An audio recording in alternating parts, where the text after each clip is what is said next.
What's up, Trojans? Kind of excited. Giants got a fairly easy win at the end of the day.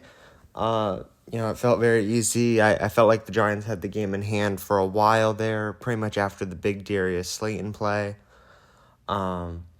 Otherwise, the Giants allowed the game to stay close for a really long time, only up 7-3 at the half.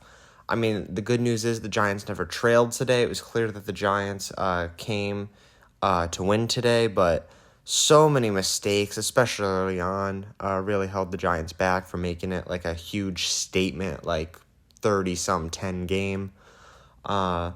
Offense started out very strong. Defense started out very strong. Defense stayed strong in the first half, that's for sure. It took the offense the second half to get running, but weird thing that happens with the Giants, the second the offense gets running, the defense stops doing everything. So, I mean, a lot of great performances today. Jones was pretty just okay. Nothing good nor bad to say there.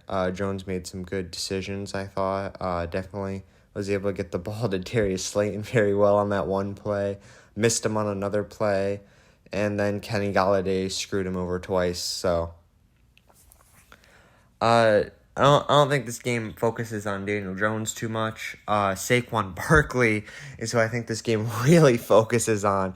He got 35 rushes for about 150 yards and got a touchdown. Pretty good game from Barkley, but we've really seen this from him all season. Saquon is having one huge season for himself, definitely performing very well in a contract year. Hopefully that can get figured out in the offseason. For now, though, Saquon's looking amazing. At the very least, a Pro Bowler. Could go All-Pro, could be in the running for some other award like Offensive Player of the Year. I mean, Saquon's been amazing this season. I mean, only for I think it was like 4.3 average yards per carry. But when you're consistently getting those yards, I think there was only a couple plays where he lost yards. And when he lost yards, it was only like a yard or two. Oh, no, there was one play where he got handed the ball and two guys threw him to the ground. But other than that one, all of his yards were positive. Yeah, there was a lot of like 1-2 yard gains. But in there, he'd pop like a 7 or 8 yarder. And when he could, he popped some decent runs. There was a lot of 10, just like in the teen yard runs. I think there was like one almost 30 yard run. There was one run where it really should have been a touchdown if the I think it was Hodgins, the guy we just picked up, who was pretty good, made some nice catches. If he was able to push more on his block instead of just hold the guy, Saquon ended up accidentally running into him. If he was in a different spot, I don't know, a lot of ifs on that, but Saquon looked like he was about to have a touchdown that play, but got stopped by his own guy. Saquon was great today. A lot of hard running and, some issues on the offensive line, but that's to be expected. Wide receivers, Wando Robinson had some nice catches. Darius Slayton had a solid game. I think it was 3 receptions, 95 yards, and a touchdown. I mean, Slayton on that one play from Daniel Jones, what a move from that guy. Breaking the tackle right after catching the ball, and then doing a little juke, kind of. More of just like a repositioning on the run, sort of the half jukes that like Saquon does all the time to, misdirect guys. He does one of those, and he's just gone. It was like watching a running back there. It was insane. So much freaking speed. That defense could not catch him. What a huge play from Darius Slayton. But otherwise, I mean, all the other wide receivers, they had a couple nice catches for first downs. You'll love to see it. Jones is able to get to him when he had to. Kenny Golladay could have been one of those guys that had a couple nice catches for first downs, but apparently Kenny Golladay forgot how to catch a ball, and we ended up putting in, I think it was Hodgins, over Kenny Golladay. $72 million, $18 million a year on average for 4 years, spent on Kenny Golladay. We put in a guy we picked up like just this week, maybe yesterday. I don't know when we picked the guy up. It was very recent.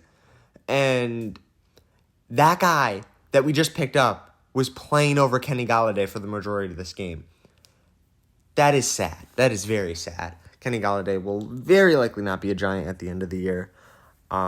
Just because that was such a horrible performance. 2 drops from Golladay. One of them really bad. One of them, yeah, he had to do a little bit of work for. But again, you're a wide receiver in the NFL. You should make that catch. The other one, right into him. Right into him. Pee-wee players could make that catch. All right. No excuses. The defense, though, pretty good all game. They just had some weird stuff go down in the second half where they couldn't, figure out how to stop Pierce. I don't know why I couldn't pronounce his first name for whatever reason. But they couldn't stop Pierce, especially on some screens, getting a little blitz happy. They never really dialed in on the screens. It felt like every time Houston ran a screen, it worked out. But the defense, Dexter Lawrence, Leonard Williams on the defensive line looked amazing. Dory Jackson and was great in the secondary. Dory Jackson at punt returner was okay. I mean, no fumbles. That's a plus. But Dory Jackson was pretty good in coverage. Dory Jackson could have had that interception, but Belton read it a little bit sooner and ended up making the play right in front of Jackson. But yeah, that was a nice play from Belton, getting that interception. Leonard Williams and Dexter Lawrence, like I said, made a bunch of plays. Pinnock had a sack or so. Coming in on the blitz packages. I mean, that's just straight up speed coming in from the secondary. Again, I think Xavier McKinney, if he was in today, kind of might have been both of those roles.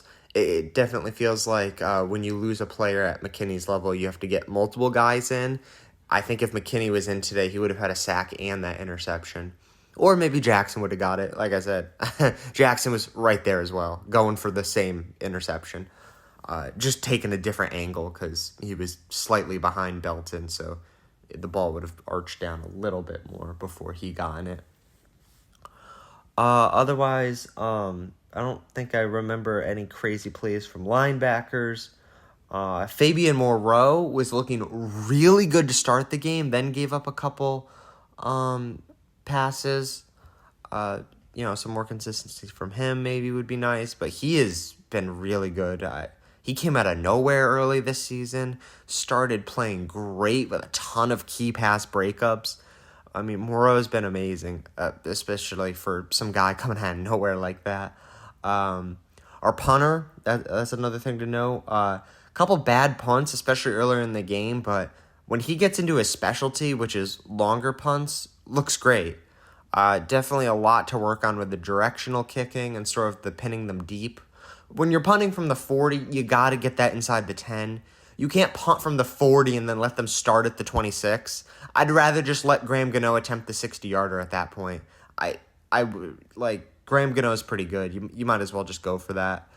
If your punter's not going to get inside the 10. There's another one where it's just a touchback that should not have been a touchback.